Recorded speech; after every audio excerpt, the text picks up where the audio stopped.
Welcome to the Actually I Can Female Entrepreneur podcast. I am your host, Kayleigh Greenacre, a business strategist, coach, TEDx speaker, author, and your go-to woman for all things business strategy. I am obsessed with supporting female entrepreneurs to grow unstoppable six and multi-six-figure businesses that they love, giving them the freedom and life that they desire.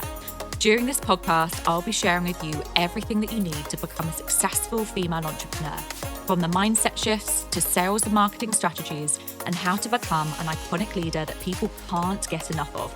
It is my mission to help you stand out, attract your dream clients and customers, and sell out of your offers with ease whilst building the business and life of your dreams. Let's make this your reality, ladies.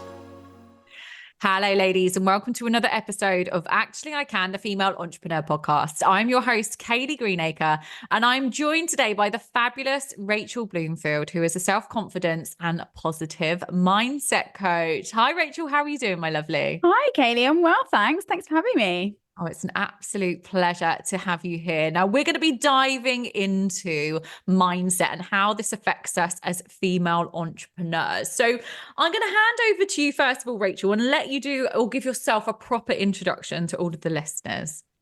Amazing. Thank you so much. So yeah, as you said, a self-confidence and positive mindset coach. I really help female business owners to step into their own spotlight, to shatter their doubts and I guess unleash that limitless potential that they have for confidence, to have joy and success in every area of their life. Because I found in my own journey sort of too long losing myself in this kind of role of a mum.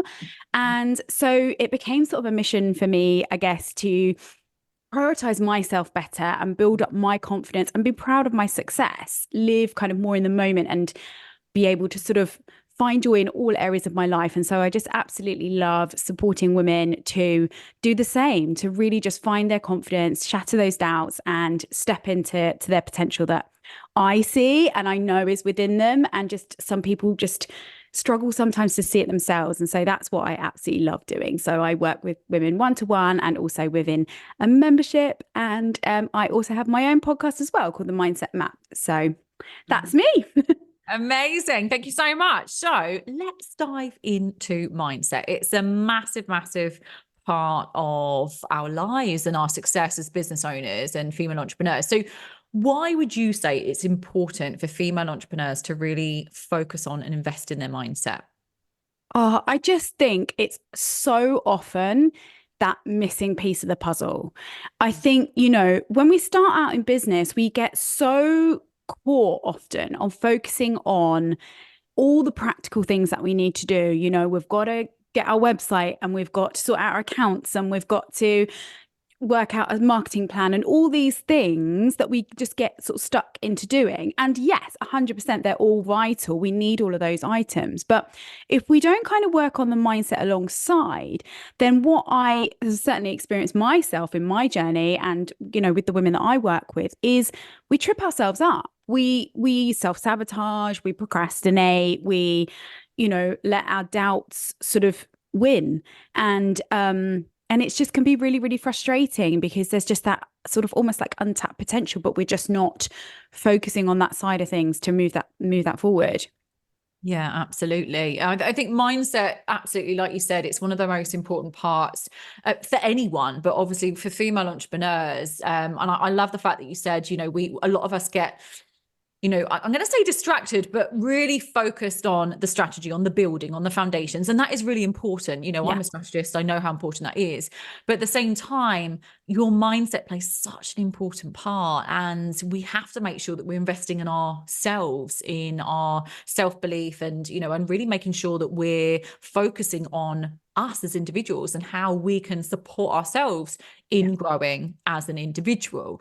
And I know that, at the beginning of my journey, absolutely exactly what you just said, I was so focused on building a website and, having the foundations in place, learning how to show up on social media and how to sell, because ultimately I thought that is what you need to become a successful entrepreneur. But there is so much more to it than that. And mindset plays such a big part. So, what would you say some of the biggest struggles that people have when it comes to mindset?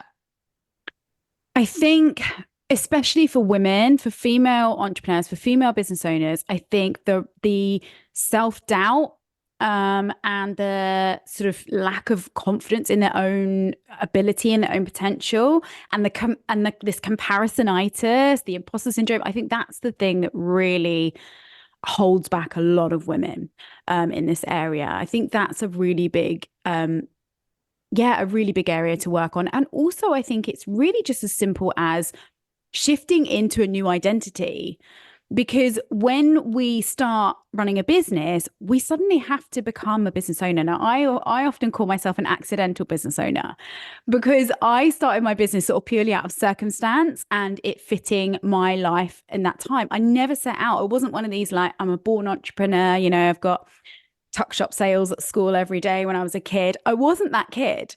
So I'm not what you call a born entrepreneur. And so it doesn't come naturally, and it's not an identity that I had. And so that's certainly where I tripped up in previous businesses that I'd owned in the past, in that I just sort of thought that it would just happen.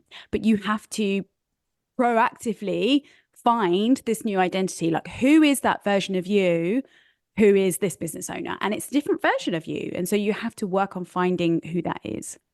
Amazing. So what kind of tips would you give people to find their identity, you know, in regards to this? Because I think that, like you said, that lack of self-belief or the fear of not being able to do this, and I think the entrepreneur journey is, again, very, very lonely. It's, you know, you're having to play so many different parts, or you know, you're having to play so many different roles, should I say. But so what advice could you give people to kind of help and support them in finding that identity? Yeah, I think one of the most key things is something that's so simple. And it's really, for me, just talking about what you do every opportunity you possibly can. Because the more we talk about it, the more our brains hear it and go, oh, okay, oh, this is new. Oh, we're doing this now, are we? Right. And and our brain starts to learn that that's the new identity, and that's something that's important to us. So it's really a case of, you know, just telling people about what you do. And it can feel that, I know, you know, it can feel a bit overwhelming at the start. So start really small. I always say to people, like, just phone up a friend, or a family member, to somebody that you feel really super confident with, you know, your partner, your mum, whoever, and just say, can I just tell you about my business? Like, let me just talk about it. Because the more we talk about it, the better we get at introducing ourselves, and, you know, and all of those things that we do need to do.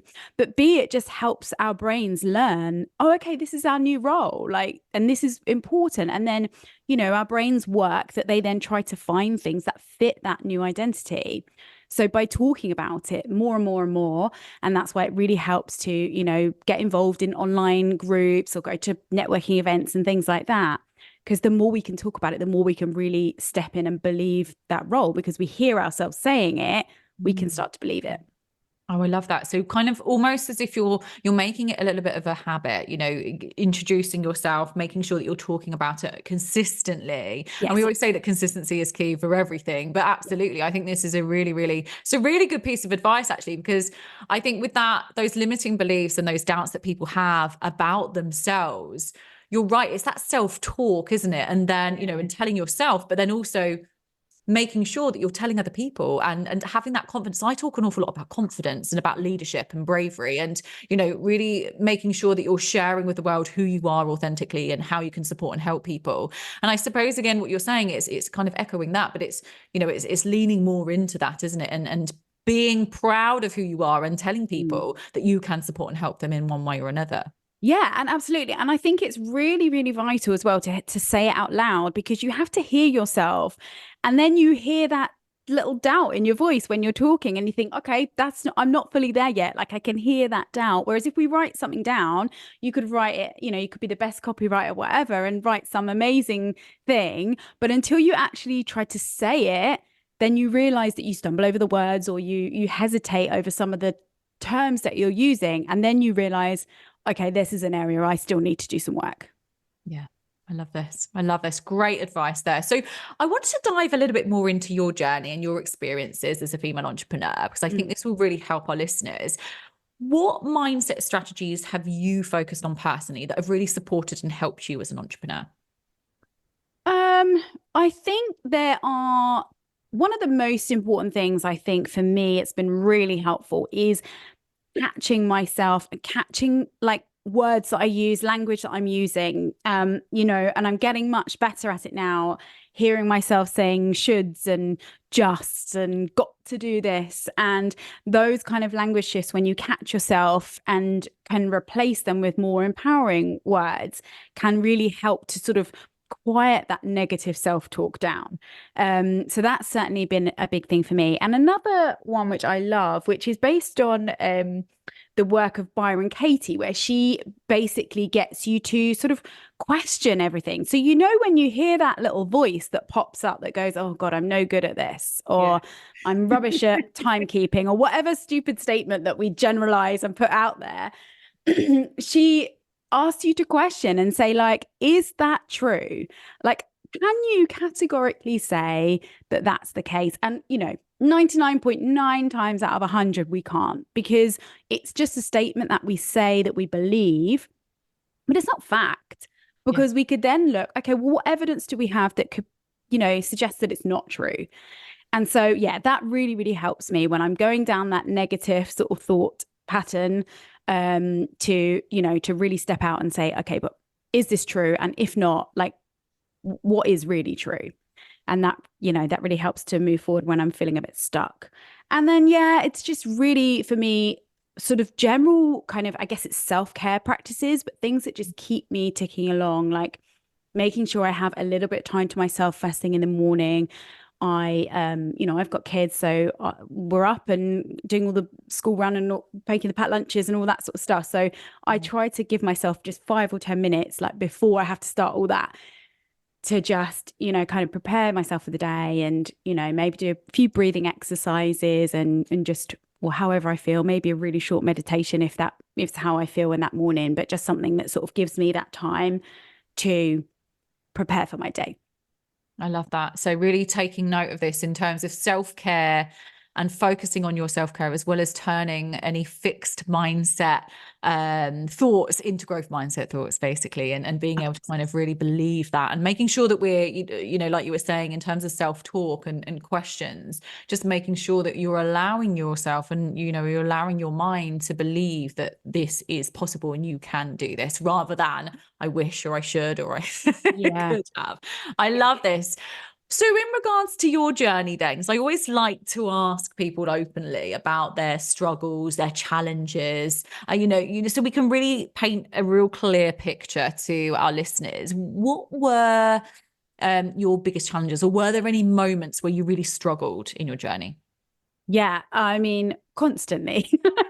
I may be a mindset coach now, but it's still an area that I work on every single day. Unfortunately, with mindset work, with building confidence, with releasing those doubts, it's not a kind of one and done situation. It's something that, you constantly have to work on. And each time you sort of get to a level, you're then going to step into another level, and that brings with it its own challenges. And so therefore it's digging back into those things. So I constantly work on my self-doubt. That is something for me that really shows up time and time again, is just that sort of deep-rooted belief in, oh, actually, can I do this?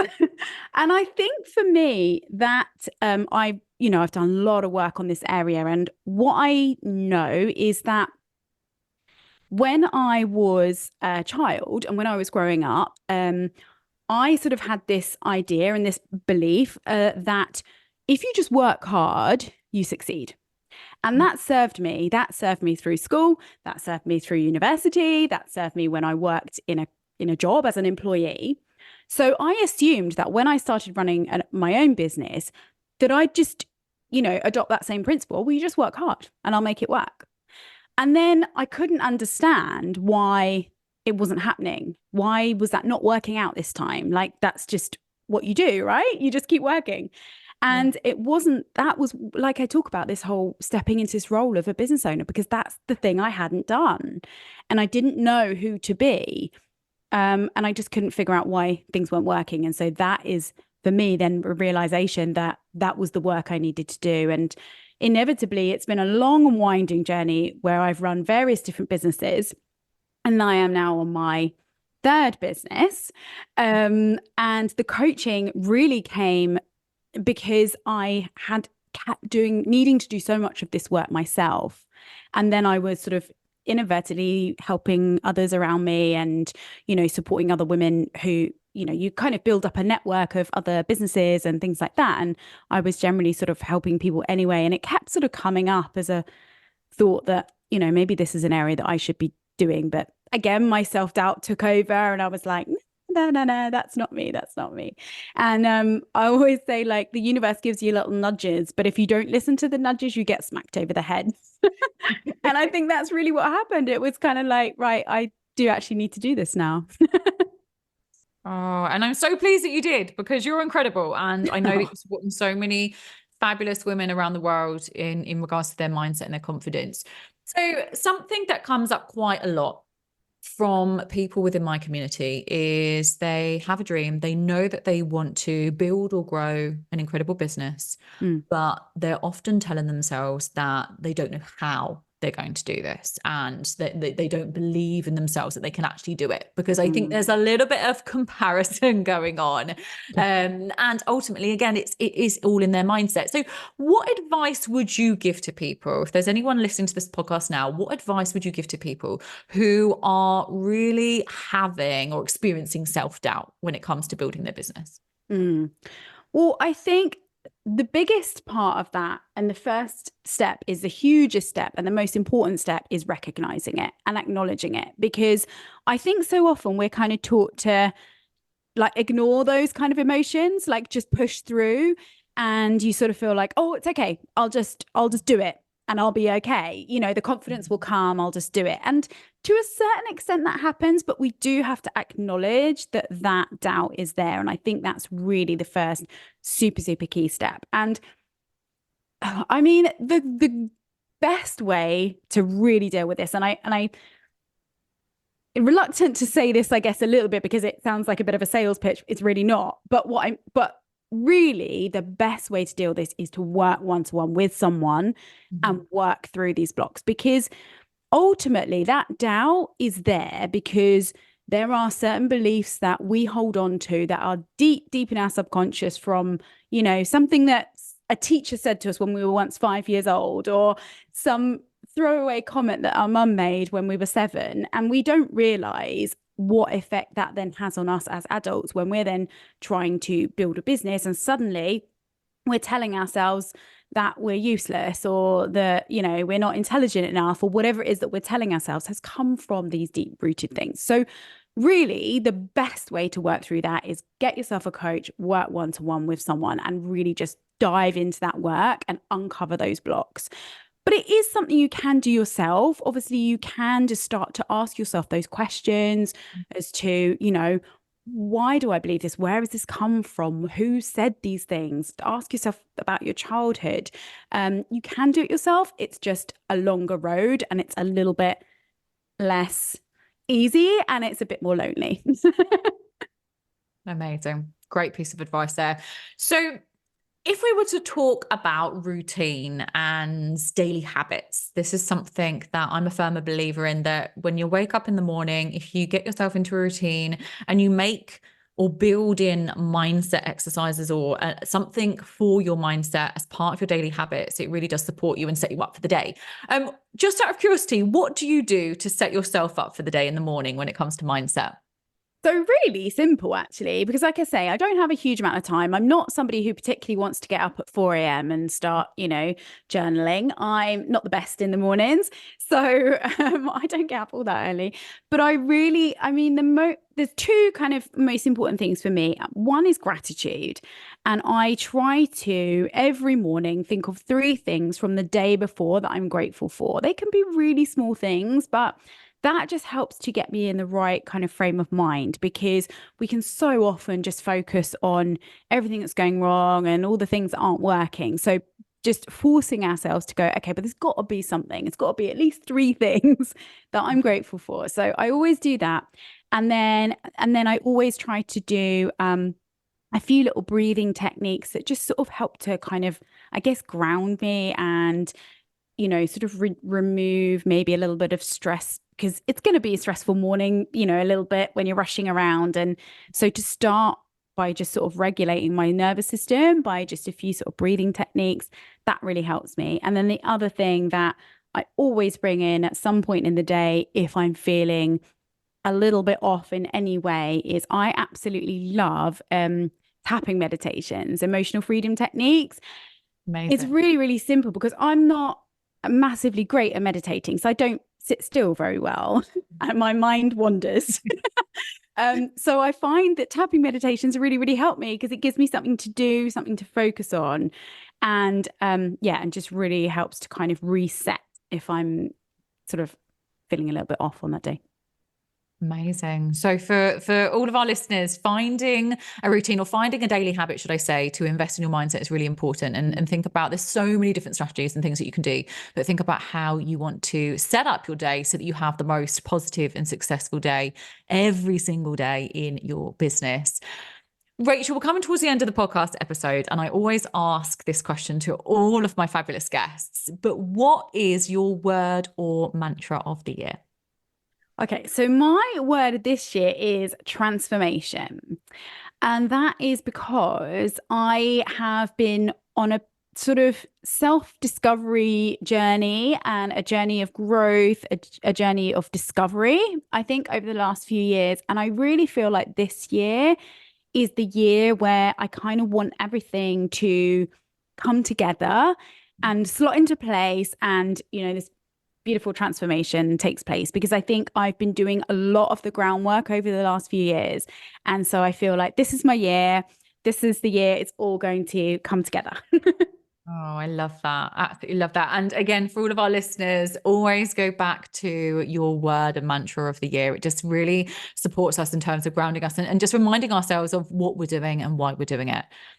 Rachel, thank you so much for coming on today's episode. Where can our listeners find you and connect with you? Oh, it's an absolute pleasure. Thank you. Thanks for having me. I love talking about this topic. Honestly, I could talk about it all day. But yeah, if anyone wants to find me, you can find all the information at rachelbloomfield.com. I've got like a free download on there that you can grab, 5 ways that your mindset holds you back, which is a really great way to start if you're feeling a little bit kind of stuck with your business. And I'm on all the socials at Rachel Bloomfield Coaching. Amazing. So go and give Rachel a follow, connect with her, say hello. And I really hope that everyone's enjoyed today's episode. Don't forget to rate, review, and subscribe to the podcast. And I will see you all again next time. Thank you, Rachel. Thank you. Thank you for tuning in to the Actually I Can Female Entrepreneur Podcast with me, your host, Kayleigh Greenacre. If you are ready to build, grow, and scale your dream 6-figure or multi-6-figure business, then head to our website now for more information or connect with me on socials to see how you can create your dream business and dream life.